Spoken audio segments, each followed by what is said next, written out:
There is a dead body under your son's bed. Next Tuesday on The Oval. Mother's plane. There was an emergency landing. Will you marry me? I can't. Let me go.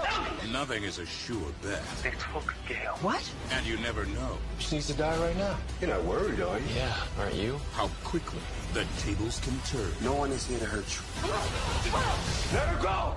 All right, Oval fans, you just saw the trailer for next week's episode, Season 2, Episode 3, airing March 2nd. It's hard to believe, only a couple days left, and it's already March. So, we don't have a synopsis yet. Honestly, it's no big deal. The trailer speaks for itself. But before going forward, please take a moment to hit the thumbs up video to show you like it. Let's try to get to 75 likes on the video. Hit subscribe. We are closing in. I think we need about 35,000 more people to hit 200,000 subscribers.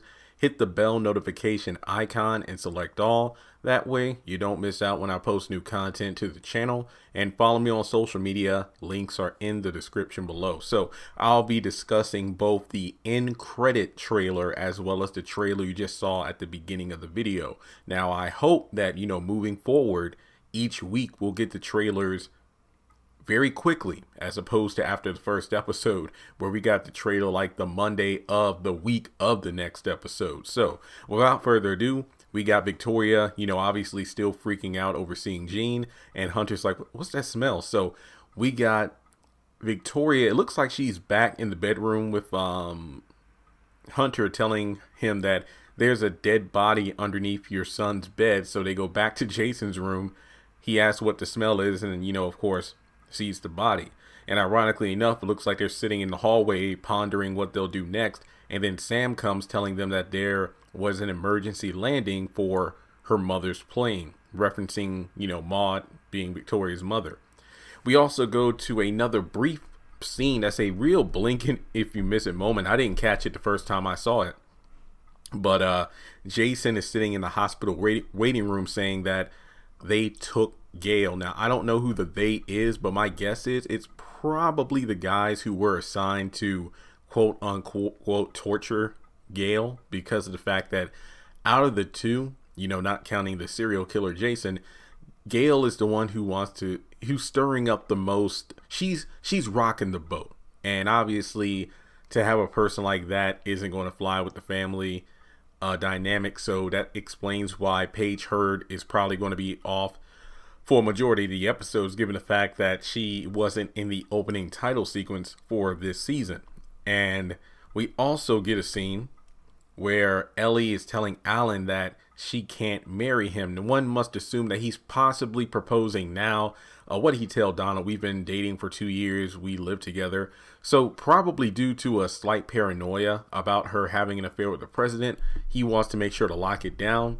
But when she says she can't, it looks like she's roughing him up. He's roughing her up in the kitchen.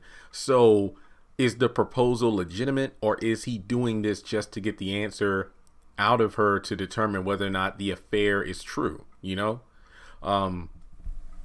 Also, we have Sharon driving Barry home from jail, and I believe that she asked, where'd you get the money? It's like, Sharon, that's not my money, it's yours, which goes back to the whole, I know you're doing stuff behind the counter with Kareem in regards to drugs, but of course, Ruthless fans know the money is actually Ruth's, not Barry's, not Sharon's. Remember, Barry found it along with the bloody knife towards the ending of season 1, when he got arrested. Then after that, we have Diane showing up at the cabin because Bobby told her certain instructions to pull in the last episode. And apparently Diane and Bobby go way back. And Diane says what they need is somebody on the inside, while Bobby's like, what do we need that for when we got Max? I think Diane was referencing we need somebody to go back into the White House and just be our inside man, inside woman. I want to, throw it out there. Do you think Richard could be that person, given the fact that he's been out of the Butler game since episode 4, episode 5? So basically he has no idea about what's going on. So in a way, he'd be the perfect candidate for that. I don't think I would mind that too much. It would be a hell of a storyline. And speaking of Richard, he's talking with Barry about how he just wants Nancy to tell him who the father is. Barry's like, well, saying who it is doesn't make that much of a difference, does it? I actually think that's a very valid point, but at the same time, you know, for a person, you know, it's like, not to get too biblical here, but I remember, you know, growing up in Sunday school and having, you know, discussions like this and just hearing other people talk about it. You know, the questioning of God's forgiveness is like, well, Lord, you know, I'm just making up a scenario based off various things from time to time. I've heard it's like, well, you know, what if like a man, nobody's perfect, no man is perfect, but let's say somebody who's been like a Christian for like, you know, majority of their life, let's say they're like, you know, 65. I'm just throwing out a number here. And then it's like, you know, God, I didn't smoke, I didn't drink, I didn't go out to party, I didn't steal, I didn't murder. And, you know, thank you, I get to heaven. But what about this guy over here? He's like, you know,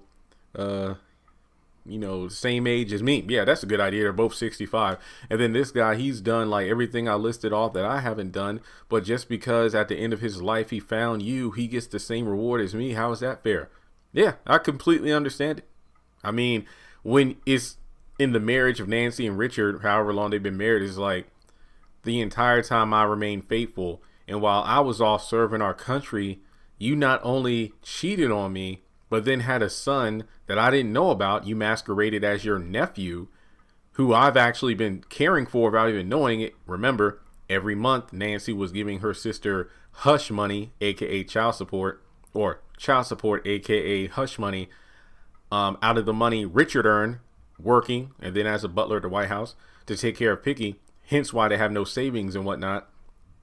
And then gets upset when Richard doesn't want to pay for the funeral. So I think Richard, if there's nothing else Nancy does, she could at least tell the truth about who the father is. Okay. So then we got Bobby telling Lily that he's not a good person. Basically, there's a lot of things that she wouldn't want to know about him. And of course, you know, we got that kind of info, not just based off season 1, but just little hints here and there. It seems like we're learning more about Bobby as the show progresses. Max has Diane in the chokehold. I think it's when he regains consciousness, and I think Diane's kind of helping him out of the bed. It's like, hey, don't worry, nobody's here to hurt you. And then, you know, while he has her in the chokehold, Bobby has a gun pointed at him saying, let her go. But you got to, I know some people were like, why is Max having her in the chokehold? Why is he hurting her if they apparently know each other or something? I don't think they do, for a couple of reasons. I mean, she was press secretary before Hunter and his family got into the White House. Max has been with the Franklin family for about 8 years, if I'm not mistaken. So he wouldn't know who Diane, well, I don't think he and Diane would know each other on a personal level. Not to mention the last time he quote unquote trusted a White House official, aka Kyle, he almost ended up dead. So him waking up in a random cabin in the woods as opposed to the hospital that he was in would give him every reason to freak out. So you can't really blame the guy. He's on edge. Also, speaking of Kyle, it looks like him and Donald are talking. You know, I think Donald's like, you know she needs to die, right? And it's like, what? Are you worried? And it's like, yeah, you are. Kyle's like, yeah, aren't you? And I think, you know, Kyle's saying that she's got help. So he must be referencing Diane. I was thinking Lily, but I don't know if that's the case. But we'll find out, you know, once we get that entire scene. And after that, I do believe that covers just about everything in the trailer. It should. But aside from that, you know, I do have some more breakaway theory and discussion videos I'll do between now and Tuesday when the episode comes back on. So let me know your thoughts on the trailer for next week's episode. Hopefully it's 3 for 3. I've actually been enjoying these episodes so far. 2 strong starts to the season 2. But thanks so much for tuning in, guys. If you want to donate to the channel, feel free to do so on PayPal, Cash App, or join Patreon for as little as $1 a month. And with that being said, I'll talk to you soon.